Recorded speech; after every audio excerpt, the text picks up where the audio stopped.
सलाम हिंदुस्तान दोस्तों, मैं हूं मोइन शम्सी और ये चैनल है माय हिंदी माय उर्दू। आज मैं आपको बताऊंगा 5 ऐसे शब्दों के बारे में जो उर्दू में भी हैं और इंग्लिश में भी हैं। जी हाँ, वैसे आप इंग्लिश रूप ज़्यादा जानते होंगे, उर्दू वाले रूप को बहुत कम लोग जानते होंगे। और अगर मैं बात करूं उन शब्दों की जो अरबी और फ़ारसी वगैरह से उर्दू में आए हैं और इंग्लिश में भी उस साउंड के शब्द हैं, तो आप में से कुछ लोगों को हैरानी हो सकती है। उन लोगों को जो नए हैं, जो हमारे चैनल पर बहुत मतलब पुराने नहीं हैं या हमसे पहली बार रूबरू हो रहे हैं, पहली बार हमें देख रहे हैं। बहरहाल मैं शब्द बताता हूँ। एक शब्द है पस। आप जानते हैं पस शब्द अंग्रेज़ी का है, PUS, पस आप जानते हैं। और पस का मतलब अगर आपसे पूछा जाए तो आप बता भी देंगे कि पस का मतलब है पीप और मवाद।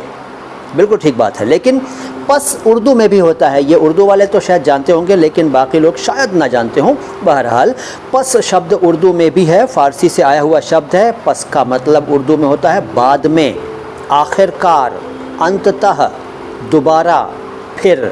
ये अर्थ हैं पस शब्द के, उर्दू वाले पस के। तो देखिए, पस अंग्रेज़ी में भी हुआ और उर्दू हिंदी में भी हुआ। इस एक तरह से उर्दू में हुआ, ख़ास तौर से हिंदी में तो हम नहीं कह सकते। अच्छा, पा एक शब्द है, पा। मूवी भी आई थी एक, पा। और पा किसे कहते हैं ये पूछने की ज़रूरत नहीं है, क्योंकि आप जानते हैं कि पा पापा को कहते हैं। पापा का शॉर्ट फॉर्म है पा, फादर का, पिता का, पा।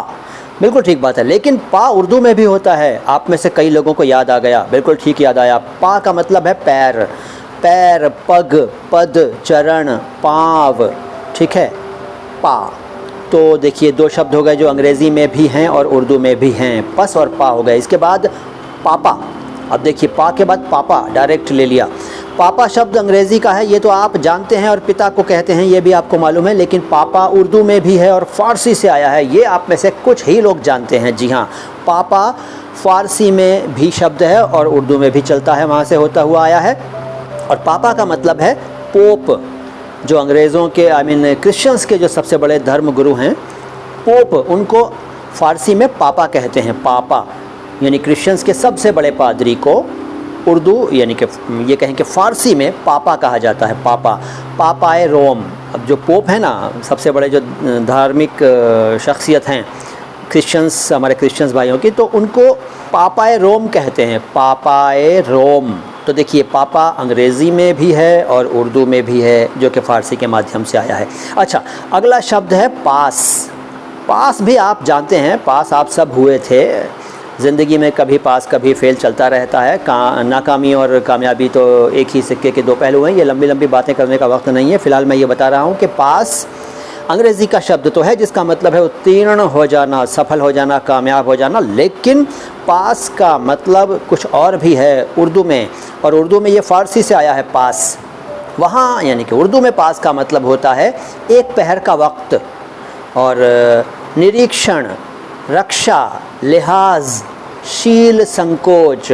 आपने गाना सुना होगा कि जाने वो क्या लोग थे जिनको वफा का पास था, पास था। आपके दिमाग में घंटी बजी होगी सुनकर ये गाना, बल्कि ये लाइन इस गाने की कि पास था। पास क्या था समझ में नहीं आया होगा, तो आज समझ में आ गया। पास का मतलब है शील, संकोच, लिहाज, यानी कि लिहाज था। रक्षा भी है, इसका अर्थ निरीक्षण भी है, और एक पहर के वक्त को भी पास कहते हैं, पास। ठीक है साहब, अगला शब्द लेते हैं। अगला शब्द है पील। पील किसे कहते हैं अंग्रेज़ी में? पील का मतलब होता है छीलना। ठीक है ना, जब आप कोई फल छीलते हैं या कुछ सब्ज़ी वगैरह कुछ छीलते हैं तो कहते हैं कि पील कर रहे हैं। पीलर भी आता है, एक पीलर आता है ना, एक किचन में होता है आपके, पीलर। पील का मतलब छीलना वगैरह, ठीक है। लेकिन पील उर्दू में भी है और फ़ारसी से आया है। पील का मतलब है हाथी, उर्दू में पील का मतलब है हाथी। वैसे फ़ील भी इस्तेमाल होता है उर्दू और फ़ारसी में, फ़ील, लेकिन पील भी है। पील, पील का मतलब हाथी। और शतरंज के एक मोहरे को भी पील कहते हैं, उसे फ़ीला भी कहते हैं कुछ लोग हमारे देश में, हमारे हिंदुस्तान में, फ़ीला। लेकिन वो पील है और फ़ीला भी कहलाता है। और पील के अर्थ आपको हमने दोनों बता दिए। तो आज आपने जाने जो शब्द वो हैं पस, पा, पापा, पास और पील। कहिए ये जानकारी कैसी लगी? ज़बरदस्त लगी ना? अरे 9.5 रहोगे तो ऐसे ही ज़बरदस्त जानकारी प्राप्त करते रहोगे। आते रहा करो इस चैनल पर, ऐसा चैनल दूसरा मिलेगा नहीं पूरे यूट्यूब पर, बल्कि पूरे नेट पर।